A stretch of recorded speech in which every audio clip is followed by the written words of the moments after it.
Good day YouTube, today let's talk about how to defeat the Supreme Inspector.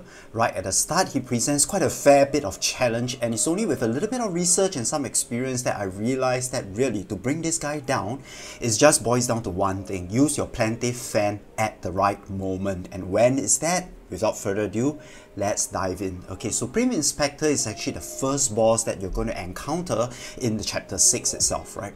And the tough thing about this guy is that he spends 60 to 70% of the time being untouchable. You can't really injure him, you can't really hit him. He's like flying all over the place with that spinning wheel, and you'll be left very impatient, and that is where you start to make mistakes, where you rush in to try to get him when you otherwise shouldn't have. You got to keep your cool, keep your composure, and understand that just with your normal spells and attacks, right, bring him down to about 2/3 of his health, and that will be the time where you use the fan to take care of him. Okay, so let me run through the procedure, my battle with him, which I think I took about 5 to 6 attempts.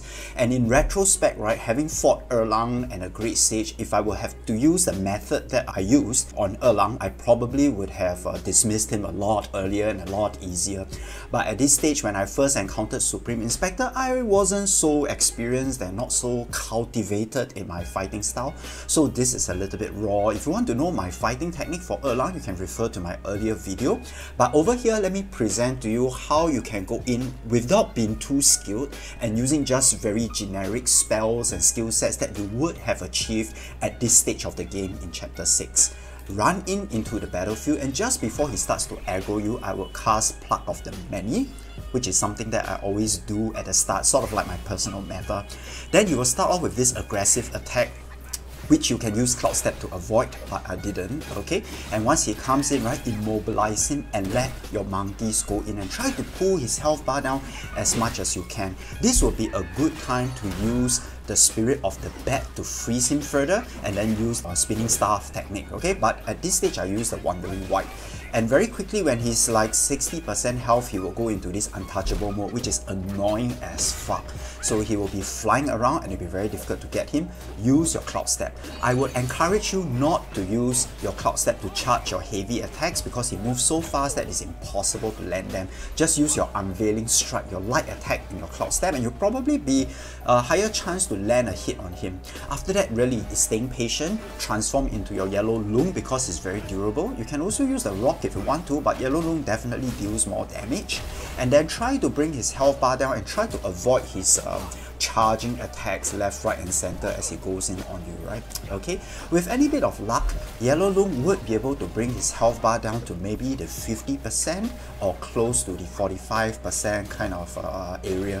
And this is really when you will be back to your monkey, and this is your critical stage. Over here, rely on your Cloud Step or any other thing, but do not use your fan just yet. You got to land your hits in those small windows of opportunities when he's on the ground. If he's spinning, just learn to avoid. Find a good chance, use your Cloud Step or Immobilize to heal. Okay, do not heal while you don't have either of these spells on, because the reaction time is very little and chances are he will nick you out while you're trying to heal, and then you will lose a lot of blood.